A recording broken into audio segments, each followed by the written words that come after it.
Hey y'all, welcome to episode 3 of What God Are You Talking About? A podcast by me, Justin Mann. Super excited for today. First off, it's Christmas. Merry Christmas to everyone. Second off, I have brought my wife, Dawn. Say hello, Dawn. Hi guys. Yes, and this is Vanilla Ice, and this guy up here is Biggie Smalls. Welcome. Anyway, so in my podcast, I've been going over a lot of information about my life and, really outing some things, talk about my walk with God and everything. And I know that there's got to be people that are like, oh my God, what about his wife? What is she okay with this? Is that, what's going on with her? And I wanted to bring her on so she could tell you a little bit about herself and about our journey and, and go from there. First off, so, tell us where you're from. I am from Brownsburg, Indiana. Yeah, and you want to tell them how we met a little bit, or do you want me to do that? Well, I owned a dance studio, opened a studio in 2005, and in 2019 I was looking for a contemporary choreographer, and I met Justin years before, and also had his brother David in to do my tap choreography for the studio many years in a row. So I got a hold of Justin to see if he could, or if he would come in and do some choreography. He said yes, and he came in. And the rest is nuts. Nuts, yes. Anyway, so I've been talking a lot about my recovery in this podcast you've seen so far. Just very personal things, substance abuse problems, all the things that they also know. From a very early age, and the interventions we got. I spoke specifically about, the things that I told you about, like the thing at the treatment center with the God, but also the moments that I experienced when I actually was with you. So I kind of want to go through all that, and you got to give your spiel about what happened during those times, because I think it would round out the story pretty well, So, okay, so when we met when I came to the studio in 2019 and I came back and got to stay, we ended up doing COVID together. It was, I don't know, love in a time of trauma. And I had spoken about the alcohol problems that I had at that point in time, and that I had ended up in the hospital. It was a few months after I had gotten there. I'm gonna open the door to you so you can tell them a little bit about yourself during that time and like what happened with you, maybe. Yeah, so during COVID,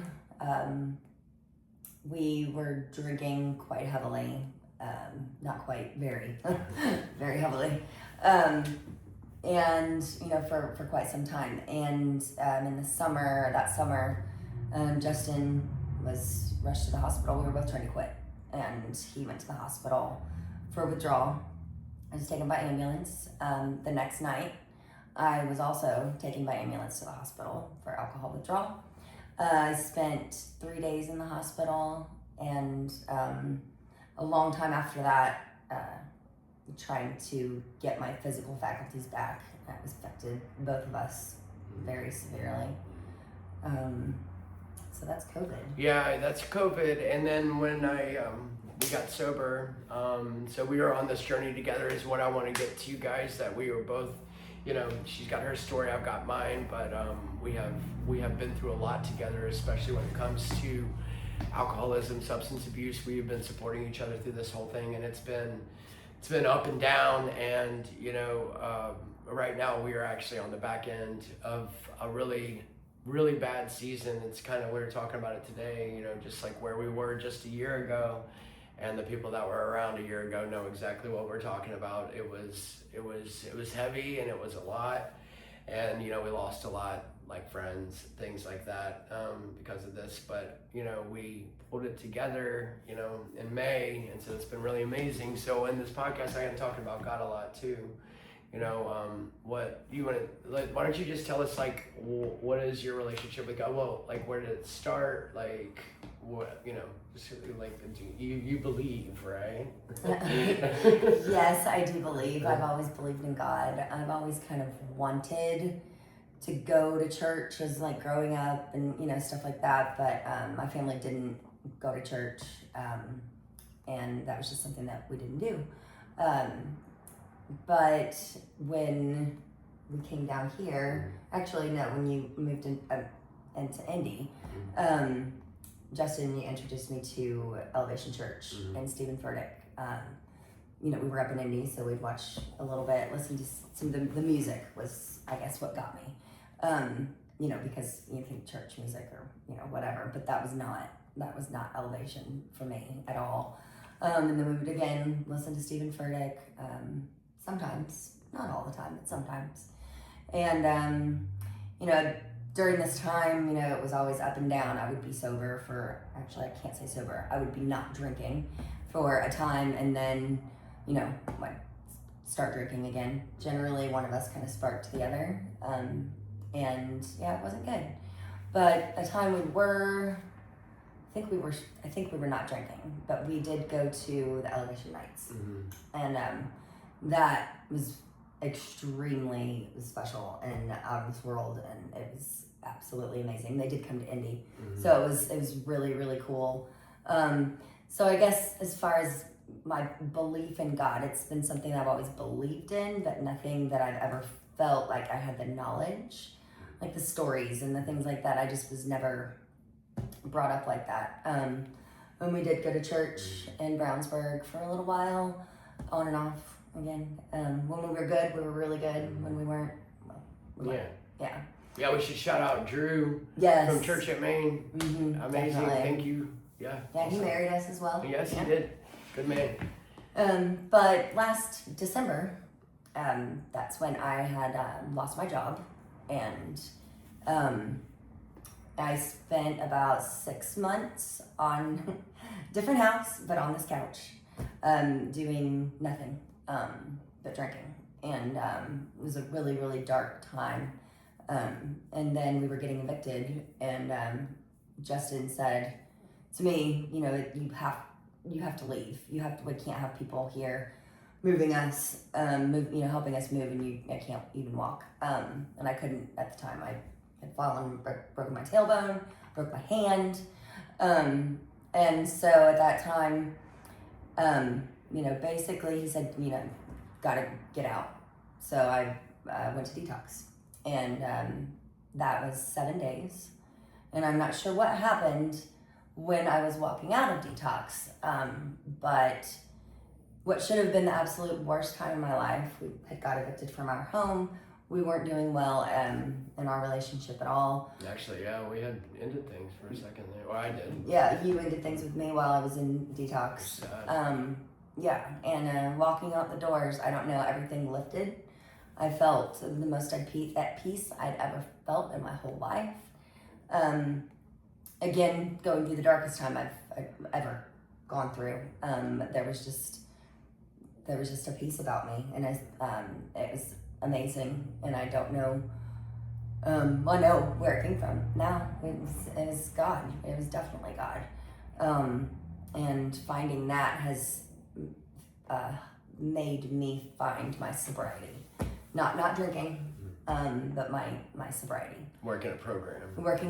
Yeah. Yes, being sober, which our life last May 21st of 2025 was very different from the life that we're living today. Yeah. It's amazing, right? It is absolutely amazing. Yeah. And it's God. Yeah, for sure. Yeah. Well, thanks for sharing that with us. That was a lot of information, and thanks for it's brave.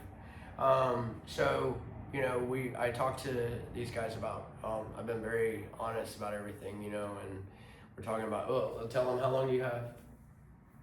May 21st, 2025. So it's 200 and something days. 200 something days. Right there. Congrats. I'm so proud of you. You know that, right? Yes. So they know about me struggling and stuff like that, and they know about this recent struggles. I told them about it, and so what is that like for you? What has that been like for you with me struggling right now, and then having to redo, start over, honesty, all things, all coming clean and just really getting to a breaking point again, after we've been through everything. I don't know what you're gonna say right now, but I'm curious. What has that been like for you, watching me struggle and watching me get back on track this time? It's always difficult, you know, seeing the struggle, you know, because I know that there's nothing I can do.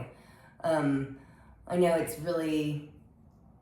it's hard to be, you know, two alcoholics, an addict, whatever, in a relationship, and I've heard a lot that doesn't work.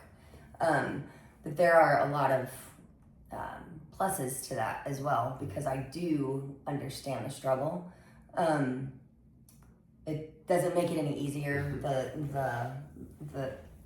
The trust and the lack of trust is the hardest. Yeah. That's been the hardest thing, and to build that back up.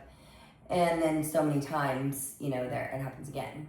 And then I cannot stand to say, well, this time is different.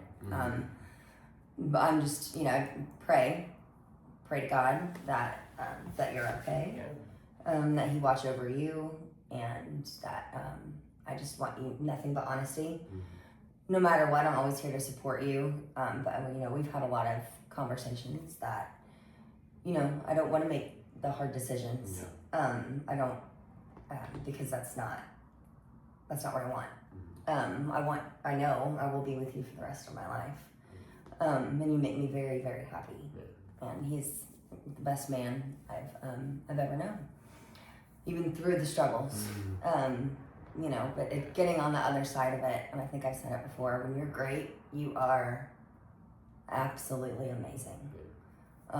That's why it's just so hard when you're not, because I can't do anything about it. I know that it's all up to you and number one, your relationship with God and your recovery.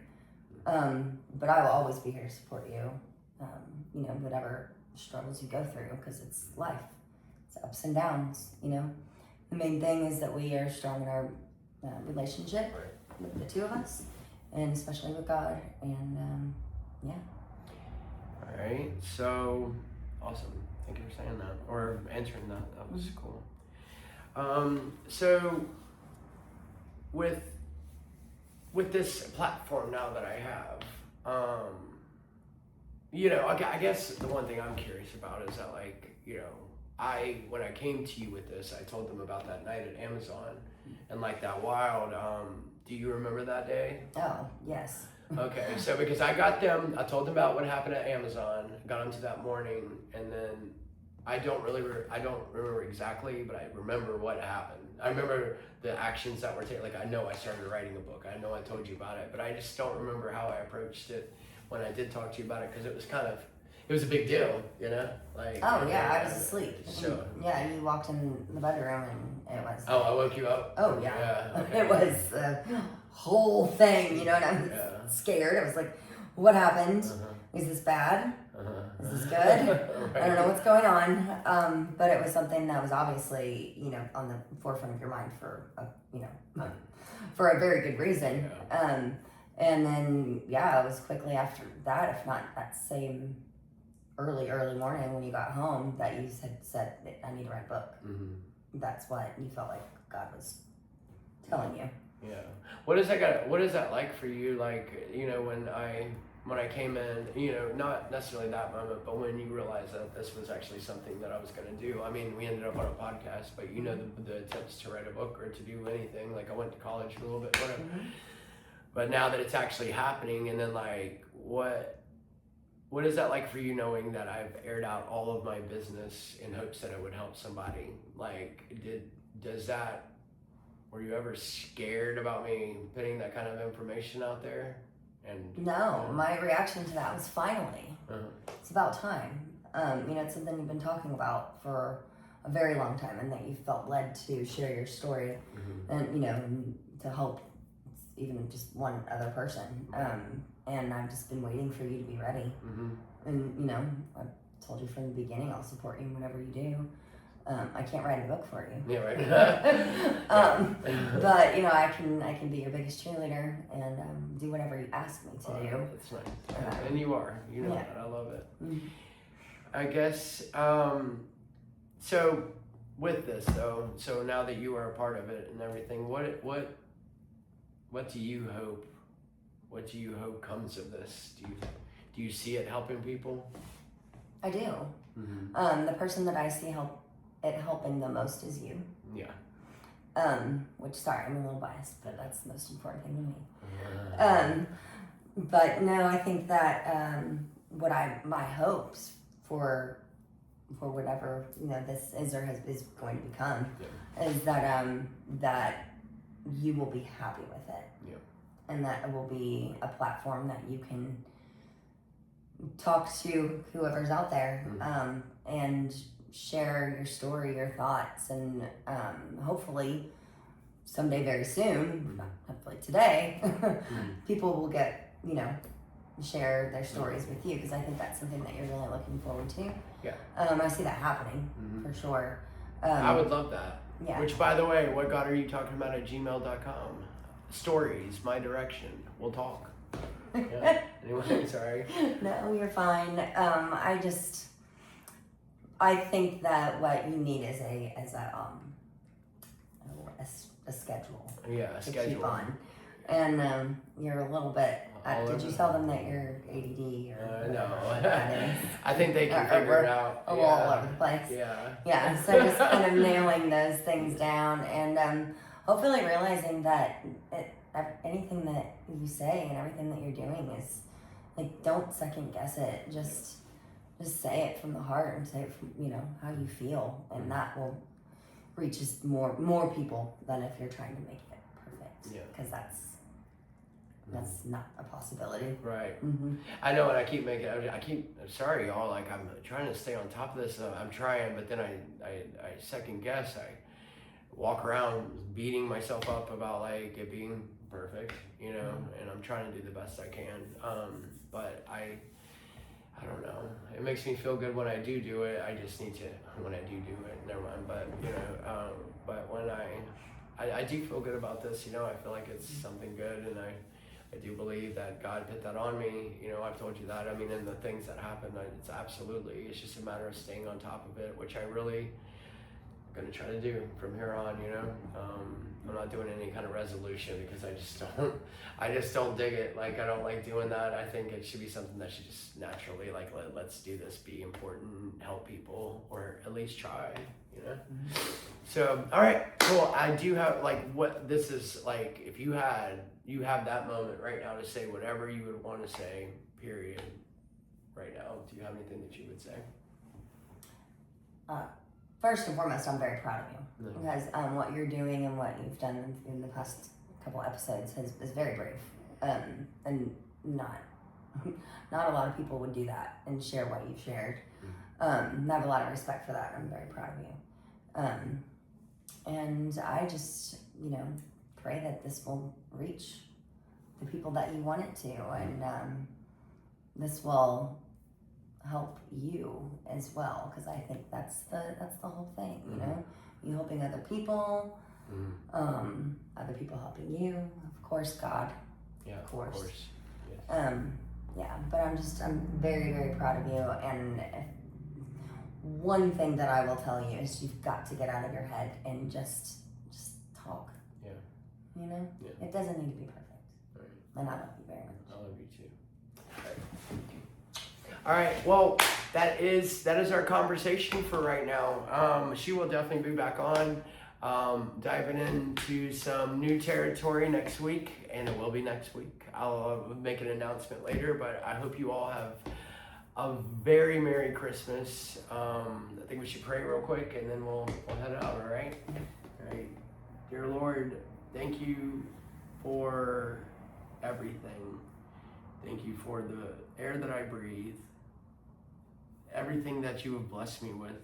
Thank you for knowledge and continuing to give knowledge, wisdom, courage, all those things, the ability to stay sober a day at a time. I really that's kind of amazing, and I appreciate that you have made that happen in my life as well as in Dawn's and whoever else is fighting the good fight right now. I just thank you for anybody that's watching, not watching. Please, make yourself seen, because you're amazing, and I definitely would not be here without you. I wouldn't have this beautiful wife next to me, or this house that I sit in, or these beautiful dogs, or the friends that I got to see today. through another Christmas, you know. I thank you. I really do. I don't know how else to say thank you. I feel like you deserve that, but thank you. And yeah, that's all I got right now. I'll talk to you again in the morning. In Jesus' name, amen. Thank you all for joining in. I hope you had a Merry Christmas. A Merry Christmas kiss. Anyway, yes, and a Happy New Year. Yes, Merry Christmas. Come here, buddy. All right, and this is big stuff. This is our family. All right, thank y'all very much. Bye.